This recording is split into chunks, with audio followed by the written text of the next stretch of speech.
Friends, आज हम बात करेंगे एक नए टॉपिक के बारे में। आप सभी वाकिफ हो टेंसर फ्लो और केरा से। जैसा कि आप सभी जानते हो, टेंसर फ्लो क्या होता है? एक डीप लर्निंग का लाइब्रेरी है जिसको हम यूज़ करके डिफरेंट न्यूरल नेटवर्क बना सकते हैं।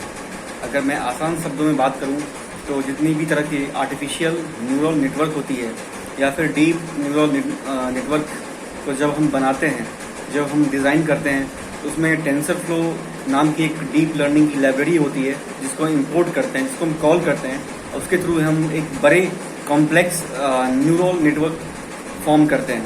तो कहीं ना कहीं जो टेंसर फ्लो का जो कंट्रीब्यूशन है in the deep learning community, एक बहुत बड़ा कंट्रीब्यूशन है। जितने भी तरह के डेवलपर हैं, जितने भी तरह के लाइब्रेरीज बनती हैं, उनमें टेंसर फ्लो का एक बहुत बड़ा कंट्रीब्यूशन है। और इसी से जुड़ी मैं एक जो कड़ी है, मैं एक कड़ी की बात करने जा रहा हूँ जिसका नाम है टेंसर बोर्ड। तो टेंसर बोर्ड क्या है? सिंपली एक वेब बेस्ड एप्लीकेशन है जिसको हम यूज़ करके हम एक बड़े कॉम्प्लेक्स, या क्यों कहूँ तो एक बहुत ही छोटे से छोटे और बड़े से बड़े कॉम्प्लेक्स लेवल का कॉम्प्यूटेशनल ग्राफ हम डिज़ाइन करते हैं। अब सवाल ये आता है कि कम्प्यूटेशनल ग्राफ क्या होता है। सपोज कीजिए कि आप सी में कोई प्रोग्राम बनाते हैं। आई एम श्योर आप सभी ने किया होगा। तो जैसे कि आप कोई भी प्रोग्राम बनाते हैं, जैसे कि दो नंबर है जिसे आप ऐड करते हो या मल्टीप्लाई करते हो या उसके ऊपर कोई भी ऐसा अर्थमेटिकल ऑपरेशन परफॉर्म करते हो, तो you will write certain programs in C और any other language that you love to do. तो आप क्या करते हो? उसके लिए डिफरेंट जो पैरामीटर्स होते हैं, जो वेरिएबल्स होते हैं, आप उनको डिक्लेयर करते हो, फिर उसके अंदर फंक्शन डिफाइन करते हो, फिर एक प्रोग्राम बनता है। ठीक है ना? तो जो भी आपका प्रोग्राम बनता है, जिस भी लैंग्वेज में आप बनाते हो, तो उसके अंदर क्या होता है कि आप जो भी वेरिएबल्स को डिक्लेयर करते हो, वो बेसिकली क्या होता है कि पैथर्न में एक ग्राफ बनता है। सपोज कीजिए कि आपने y equal to a plus B लिया। अब corresponding to a plus B के करस्पॉन्डिंग क्या होता है? एक ग्राफ बनता है।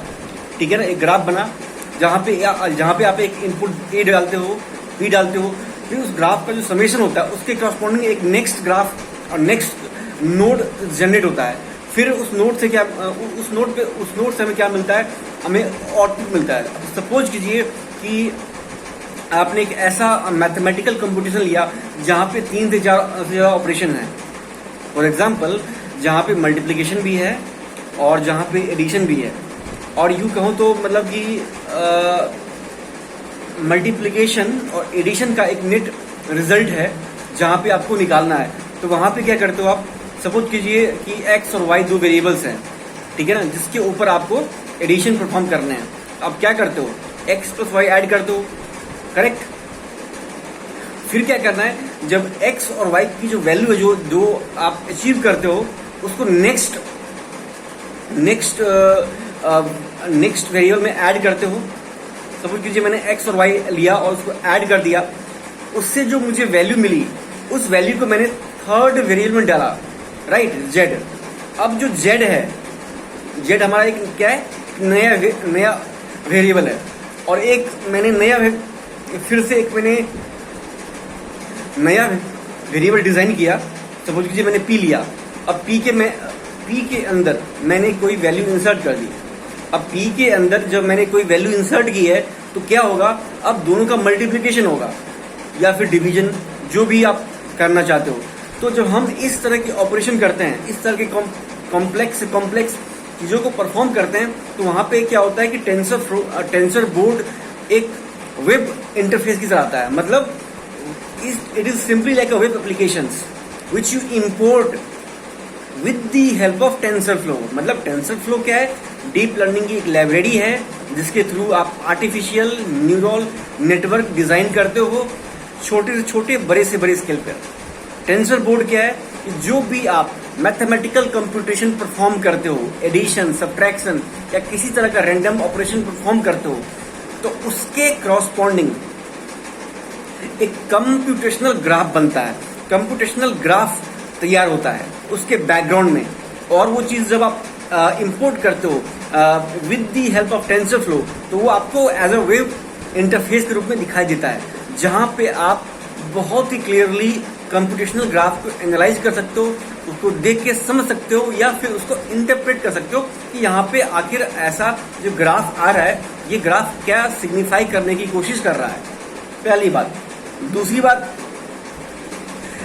इसके अलावा और क्या काम करता है टेंसर बोर्ड। टेंसर बोर्ड दूसरा सबसे बड़ा जो महत्वपूर्ण काम करता है कि वो प्लॉटिंग का काम करता है। मतलब कोई भी फिगर है या कोई भी ग्राफ है, अगर सपोज कीजिए कि इसमें दो वेरिएबल्स हैं, दो पैरामीटर्स हैं, एक डिपेंडेंट वेरिएबल, एक इंडिपेंडेंट वेरिएबल्स। सपोज कीजिए कि मेरा x जो है ये इंडिपेंडेंट वेरिएबल्स है, राइट, और हमारा y जो है वो x पे डिपेंड कर रहा है। तो जो हम दो इस तरह के वेरिएबल पे हम जब ग्राफ प्लॉट करेंगे तो प्लॉटिंग के अंदर वो आएगा, राइट। जैसे जैसे आप x को चेंज करोगे वैसे वैसे क्या होगा, y चेंज होगा। तो इस तरीके से क्या होता है, हमें एक प्लॉटिंग मिलता है। अब ये प्लॉट आप एक या तो फिर लीनियर होगा, राइट, या फिर नॉन लीनियर होगा, डिपेंड करता है कि आप किस तरह का फंक्शन इंप्लीमेंट करने की कोशिश कर रहे हो, राइट। अब दूसरा क्या होता है कि बार ग्राफ, आपने आई एम श्योर आप सभी ने क्लास 9th और 10th से पढ़ा होगा, histogram, bar graph, bar chart, pie chart, so many graph, ठीक है ना। तो उस तरह की जितनी भी ग्राफ बनती है, जितनी तरह की प्लॉटिंग होती है, उस सारे प्लॉटिंग को हम टेंसर बोर्ड में देख सकते हैं, एनालाइज कर सकते हैं। तो उस वे में टेंसर बोर्ड एक बहुत बड़ा वेब एप्लीकेशन है या वेब इंटरफेस है, जो आपको बिल्कुल, जैसा कि आप जानते हो कि मैटप्लॉट क्या होता है। आप जब नमपाई की बात करते हो, मैटप्लॉटलैब की बात करते हो, तो उसमें क्या करते हो, उसमें ग्राफ ही तो प्लॉट करते हो, उसमें बार चार्ट ही तो प्लॉट करते हो बाय इंपोर्टिंग मैटप्लॉट। बिल्कुल ये ऐसा ही है, बस दोनों में डिफरेंस क्या है कि जो मैटप्लॉटलैब है वो एक लाइब्रेरी है, पाइथन की लाइब्रेरी है मैटप्लॉटलैब, और जो आपका टेंसर बोर्ड है वो क्या है, एक वेब एप्लीकेशन है। ये एक वेब इंटरफेस है जहाँ पे आप plotting, computational graph, histogram, different तरह के प्लॉटिंग परफॉर्म करते हो। ये कुछ उस तरह से है। तो ये है बहुत ही आसान सा डिफरेंस मैटप्लॉटलैब में और टेंसर बोर्ड में। आज के लिए इतना ही, और आपका कोई भी डाउट हो, कोई भी क्वेरी हो, you can just right in the comment box and I will definitely reply you. Okay? Bye bye. Thank you.